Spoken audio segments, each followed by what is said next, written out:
Hello বন্ধুরা, সবাই কেমন আছেন? আজকে আমি আবার চলে আসলাম আপনাদের সাথে আবার কিছু বিষয় নিয়ে বকবক করার জন্য। যদিও অনেকেই ভাবতেছেন যে আরে এই লোকটা এত কেন কথা বলতেছে, এই লোকে তো মাত্র কয়েকদিন হলো শুরু করছে, এ এত কেন জ্ঞান দিতেছে। আসলে আমি চাচ্ছিলাম যে আমি যে প্রবলেম গুলো ফেস করেছিলাম, আমি যেভাবে আমার এই ট্রান্সফরমেশনটা করেছি, যেভাবে আমি আমার ওয়েট লস করেছি, এরকম আসলে কি অনেক মানুষেরই ইচ্ছে থাকে যে তার এই লাইফটাকে একটু চেঞ্জ করার জন্য সে যেন একটু ওয়েট লস করতে পারে, একটু ফিট হইতে পারে। অনেকেই দেখা যায় যে চেষ্টাও করে কিন্তু কোনো না কোনো ভাবে সে আর শেষ পর্যন্ত ওই লক্ষ্যে যেতে পারে না। তার কারণে আমি জাস্ট খালি আমার যে বাস্তব অভিজ্ঞতাগুলো সেগুলো আপনাদের কাছে শেয়ার করার জন্যই বারবার আসি বকবক করার জন্য। সো আজকে আমি বলবো আমার আসলে ওভারঅল সবকিছু মিলিয়ে আমি কিভাবে কি খাবার মেনটেন করলাম এবং কিভাবে আমার এই অনুপ্রেরণা জাগলো এই সব বিষয় নিয়ে আজকে আলাপ করবো। সবসময় দেখা যেত আমি লাঞ্চ আওয়ারে আমাদের যে কলিগরা ছিল অফিসে তাদের সাথে আলাপ করতাম, গল্প করতাম। মাঝে মাঝে দেখা যেত লাঞ্চ আওয়ারে আমি বিভিন্ন হেলথ টিপস বা বিভিন্ন বিষয় নিয়ে পড়াশোনা করতাম, এগুলো স্টাডি করতাম এবং এগুলো ওনাদের সাথে শেয়ার করতাম। হ্যাঁ, একটা পর্যায়ে প্রায় ১-১.৫ বছর পরে হঠাৎ করে আমার একজন কলিগ, উনি অনেক আমার শ্রদ্ধেয় বড় ভাই রাজু ভাই। সেই রাজু ভাই আমাকে বলল যে, "ভাই আমার কিন্তু আপনার পরামর্শ বা আপনি যেসব বিষয় শেয়ার করেন, এগুলো শুনে আমার কিন্তু অনেকটা ওয়েট লস হইছে। আর রেগুলার তাকে দেখি তো এইজন্য আমি ওভাবে ফিল করতে পারিনি।" তো একদিন উনার রুমে গিয়েছিলাম আমি। যখন উনার রুমে গেলাম, রুমে যাই আমি তো পুরা হতবাক যে আমি যেসব বিষয় নিয়ে আলাপ আলোচনা করছিলাম, যেসব খাবারের কথা বলেছিলাম, দেখলাম যে ভাই পুরা সেসব বিষয়গুলো এবং সে আরো স্টাডি করে বিভিন্ন মাধ্যম থেকে সেই ইনফরমেশন নিয়ে সে দেখি পুরা একটা complete diet plan chart maintain করতো এবং তার খাবারের পুরো স্টাইলটাই চেঞ্জ করে ফেলছিল। সো তার এই বিষয়টা দেখে আমার সত্যি কথা বলতে কি আমার ইগোতে লাগে জিনিসটা যে আরে ভাই আমি বসে বসে এখন গল্প করে গেলাম, আরেকজন লোক আমার গল্প শুনে অনেক বড় একটা চেঞ্জ নিয়ে আসছে। যাই হোক, এটা থ্যাঙ্কস টু রাজু ভাই যে উনার এই চেঞ্জেস এর কারণেই আমার একটা নতুন ড্রিম দেখা, আমার একটা নতুন ভাবে এগিয়ে যাওয়া, সেখান থেকে আমার এই ফ্যাট লস জার্নিটা এই বছর আবার শুরু হয়। সত্যি কথা বলতে রাজু ভাই ছিল আমার মোটিভেশনাল একজন আইডল, যাকে দেখে আমার কাছে মনে হয়েছিল যে আমার এখন উচিত নিজেকে পরিবর্তন করা। কারণ আমার ইনফরমেশন শুনে আমার কাছের মানুষরা উপকৃত হইতেছে, অথচ আমি বসে বসে খালি জ্ঞান দিতেছি, নিজের বেলা কোনো কিছুই করতেছি না। সো এখন বিষয় আসে যে আমি আসলে আমার ডায়েটটা কিভাবে স্টার্ট করলাম, আমি কিভাবে কি খেতাম, আমি কি কি বাদ দিয়েছি, এইসব বিষয়গুলো। তো প্রথমত যে বিষয়টা হচ্ছে আমি সর্বপ্রথম আমার হাইট, বডি ওয়েট এবং বয়স অনুসারে আমি অনলাইনে বিভিন্ন সোর্সের মাধ্যমে আমি আগে বের করলাম যে আমার আসলে কতটুকু ক্যালোরি খাওয়া উচিত। কারণ আমি যখনই আমার নিজের ক্যালোরিটা জানতে পারবো যে এতটুকু ক্যালোরি আমার প্রয়োজন, তখনই আমি ক্যালোরি ডেফিসিয়েটে যেতে পারবো। আমি অনেককেই দেখছি যারা রেগুলার জিম করতেছে, অনেক পরিশ্রম করতেছে, কিন্তু তারা খাবার দাবারটা ওইভাবে মেনটেন করতেছে না। তাদের উদ্দেশ্যে আমার একটাই কথা থাকবে, আপনারা আগে আপনাদের খাবারটা চেঞ্জ করেন, আপনাদের ডায়েটটা ঠিক করেন। আর আপনারা জানেন কিনা আমি জানি না, কারণ ডায়েটটাই হচ্ছে সবচেয়ে বড় ইম্পর্টেন্ট, যার প্রায় 70%ই আমার কাছে মনে হয় ডায়েটই মেনটেন করে। এখন যদি আপনি ডায়েট ঠিক মতো না করেন, তাহলে তো আপনার আউটপুট অত সহজে আসবে না, আপনি যতই পরিশ্রম করেন না কেন। সেই কারণেই আমি প্রথমেই আমি এই লক্ষ্যেই আগাইছিলাম যে আমি আমার ডায়েটটা সেট করছিলাম। আমি যখন আমার তখনকার ওয়েট অনুসারে আমার যতটুকু ক্যালোরি খাওয়া প্রয়োজন, আমি সেই অনুযায়ী একটা আমি তো আসলে সবাইকে দেখছি যে আমরা বাংলাদেশের মানুষ আমরা খাই হলো ৩ বেলা, কিন্তু আমাদের এখানে অনেক ভুল আছে। সো আমি আমার ক্যালোরি কতটুকু খেলে আমি মেইনটেনেন্সে থাকতে পারবো, কতটুকু খেলে আমি ডেফিসিয়েন্টে যেতে পারবো, সেইগুলো আমি বের করেছি। বের করে প্রথম অবস্থায় আমি যেটা করেছিলাম, আমার সাপোজ যদি ২৫০০ ক্যালোরি খাওয়ার প্রয়োজন ছিল, আমি সেখানে প্রথম দিকে ২-৩ দিন ২৫০০ ক্যালোরি মেইনটেইন করছি এবং ২৫০০ ক্যালোরি মেইনটেইন করে আমি দেখছি ৪-৫ দিন দেখছি যে আমার ওয়েট যেরকম আছে স্টেবল আছে। বাই দ্য ওয়ে, এখানে একটা কথা, আমার কিছু ইকুইপমেন্ট যেটা খুব জরুরি দরকার ছিল, সেটা হচ্ছে একটা ওয়েট মেশিন এবং একটা খাবারের ছোট্ট স্কেল, যেটার মাধ্যমে আমি খাবার মেজার করতে পারবো। যাই হোক, প্রথম ৪-৫ দিন আমি দেখলাম যে আমার ওয়েট যেটা আছে সেটাই আছে, বেশি একটা কমে নাই, বাড়েও না। তারপর আমি শুরু করলাম, আমি যেহেতু ২৫০০ ক্যালোরি খাচ্ছি, এখান থেকে ১০০ ক্যালোরি কমাই দিব এবং ১০০ ক্যালোরি কমানোর পরেই আমি একটা হঠাৎ করে আমি অবাক হয়ে গেলাম, যেহেতু আমি প্রতিদিন সকালবেলা খালি পেটে ওয়েট মাপতেছিলাম, হঠাৎ করে দেখলাম আমার ওয়েট থেকে কমে গেছে। যখন আমি আমার খাবার আস্তে আস্তে ক্যালোরি আস্তে আস্তে ডেফিসিয়েটে নামতেছিলাম, আমার ওয়েট আস্তে আস্তে কমতেছিল, যেটা আমার এই ট্রান্সফরমেশনের সবচেয়ে বড় কাজে দিয়েছে। এখন আসা যাক আমি আসলে কি কি খাবার বাদ দিয়েছিলাম। আমি সর্বপ্রথম বাদ দিয়েছিলাম সুগার আইটেম। কোন ধরনের মিষ্টি জাতীয় খাবার আমি স্টিল এখন আমি খাই না, কোন ধরনের সুগার জাতীয় জিনিস খাই না, কারণ আমি দেখলাম ম্যাক্সিমাম মানুষজন বলেছে যে সুগার হচ্ছে সাইলেন্ট কিলার। সো সুগারকে আমি একবারে না বলে দিচ্ছি। সেকেন্ড আমি যেটা করছিলাম, এটা একটু কষ্টদায়ক, কারণ আমাদের বাংলাদেশের প্রেক্ষাপটে আমরা বাইরে বেরোলেই শুধু দেখি ফাস্টফুড এবং ভাজা পোড়া, বিশেষ করে পুরি, সিঙ্গারা, সমোসা।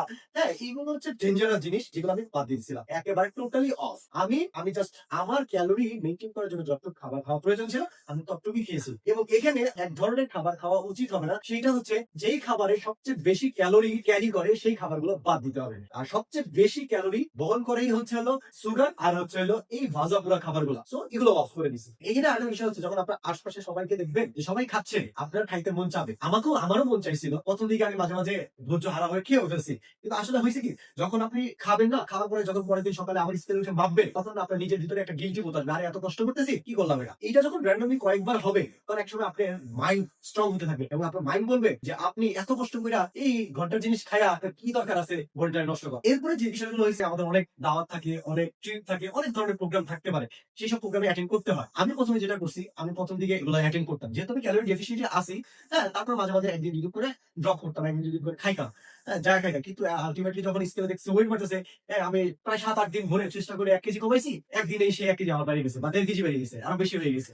তখন আমি আসলে চিন্তা করলাম যে এগুলো আস্তে আস্তে কমাইতে হবে এবং আস্তে আস্তে কমানো শুরু করা। ইভেন কি আমার এমনও দিন গেছে, আমার ভালো ভালো অনেক পছন্দের খাবারের দাওয়াত পাইছি, আমি না করে দিচ্ছি, আমি যাই নাই, আমি খাবারের ধারের কাছেই যাই নাই। বাসায় কোনোভাবে ভালো খাবার রাঁধছে, আমি ওগুলো খাইনি, আমি ওগুলো স্কিপ করছি। আমি বাসায় বলছি তাড়াতাড়ি শেষ করো, আমি আমি থাকতে পারতেছি না, আমার অস্থির লাগতেছে।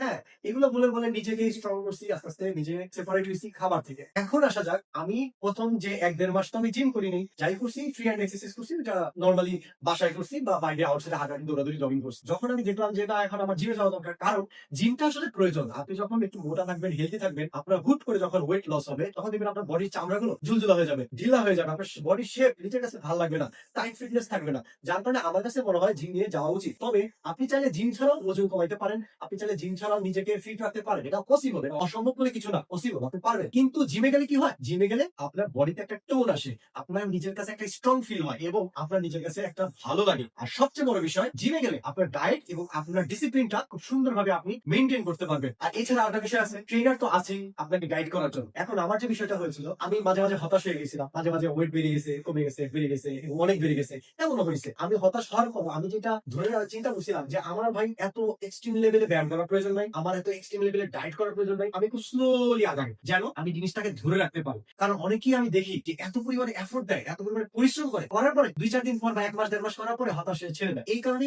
আমি এটাকে ধরি নেই, আমি বলছি 1টা বছর আমি এমনিই করবো, কোনো আউটপুট দরকার নাই, কোনো কিচ্ছু দরকার নেই, আমি জাস্ট ফলো করে যাবো, ধরে রাখবো, যেন এন্ড অফ দ্য মোমেন্ট একটা সময় আমি এটা আউটপুট পাই। এখানে একটা বড় বিষয় হচ্ছে, আমার অনেক আছে ভাই বেড়াদার, ছোট ভাই, বড় ভাই, অনেক মানুষজনই আছে আমাকে নিয়ে হাসাহাসি করছে।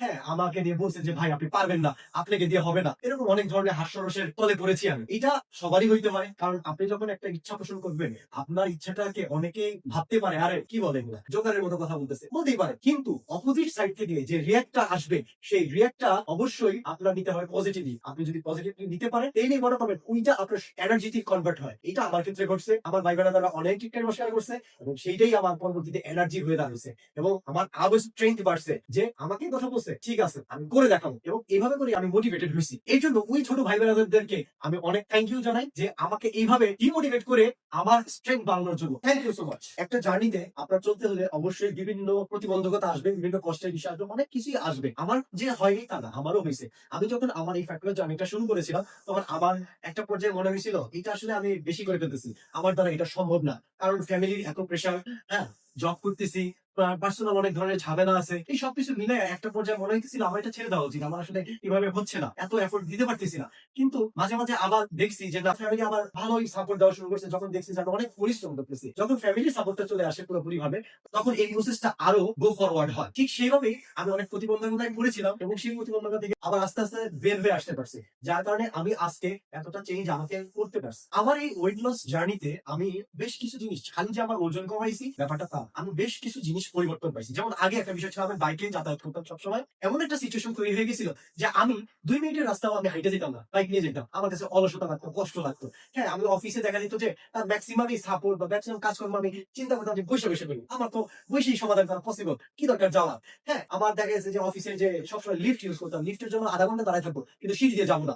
এই যে এইসব যে ছোট ছোট ছোট ছোট বিষয়গুলো আছে, এগুলো আস্তে আস্তে চেঞ্জ হয়ে গেছে।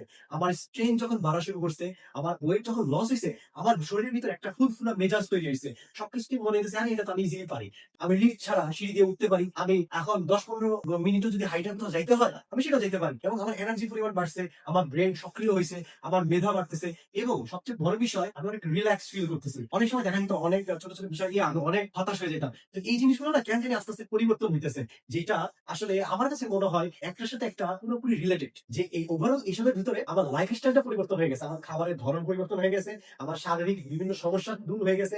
গ্যাস্ট্রিকের সমস্যা ছিল আমার খুব ভয়াবহ ভাবে, সেটা তো একবারে নাই, জিরো হয়ে গেছে।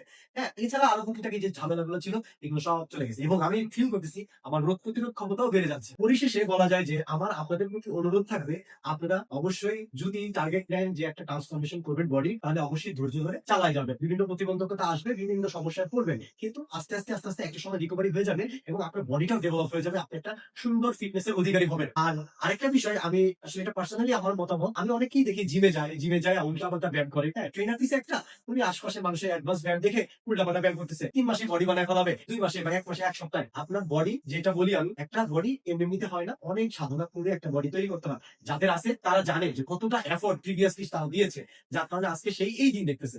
সো আপনাদের কাছে রিকোয়েস্ট থাকবে, আপনারা ধৈর্য ধরে আস্তে আগান, একবারে আগাইতে যাবেন না, ইনজুর্ড হয়ে যাবেন, ব্যথা পাবেন, আপনার বডিতে কিছুই হবে না, মাঝখান দিয়ে আপনার সবই বাদ হয়ে গেল। তাহলে কি ভাই, আস্তে চালান।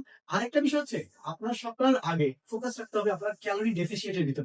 যদি আপনি ওজন কমাইতে চান, আপনার ক্যালোরি এবং আপনার খাওয়া দাওয়া, আপনার লাইফস্টাইল চেঞ্জ না করেন, পরিবর্তন না করেন, তাহলে কিন্তু আপনার উন্নতি আসবে না। ছোট ছোট বিষয় থেকে আস্তে স্টার্ট করতে হবে, ইনশাল্লাহ আপনারা কিছু না কিছু পরিবর্তন অবশ্যই পাবো। সো আমার জন্য আপনারা দোয়া করবেন, আমি যেন আপনাদের যে রেগুলার ভালো কোনো টিপস বা টপিক নিয়ে আলাপ করতে পারি। যদি আমার কথা বা সাজেশনে আপনাদের কোনোভাবে দুঃখ দিয়ে থাকি বা কোনো ভুল ইনফরমেশন শেয়ার করে থাকি, অবশ্যই আমাকে কমেন্ট করে জানাবেন, কারণ মানুষ কখনোই সর্বজ্ঞানী হইতে পারে না, সবারই শিখার শেষ হয় না। সো জ্ঞান সবার কম হইতেই পারে, আমিও যে তার মধ্যে তা না। কোনো ভুলভ্রান্তি থাকলে ক্ষমা সুলভ দৃষ্টিতে দেখবেন, অবশ্যই কমেন্টে আমাকে শুধরাই দিবেন, যেন আমি যেগুলো ভুল করতেছি সেগুলো যেন নেক্সট টাইম আমি আমার ক্ষেত্রে সেগুলো ডেভেলপ করতে পারি। আমাকে সাপোর্ট করবেন, আমাকে সাপোর্ট করলে আমার এনার্জি আরো বাড়বে আপনাদের এরকম আরো ভালো আমার লাইফস্টাইল থেকে ইনফরমেশন শেয়ার করার জন্য।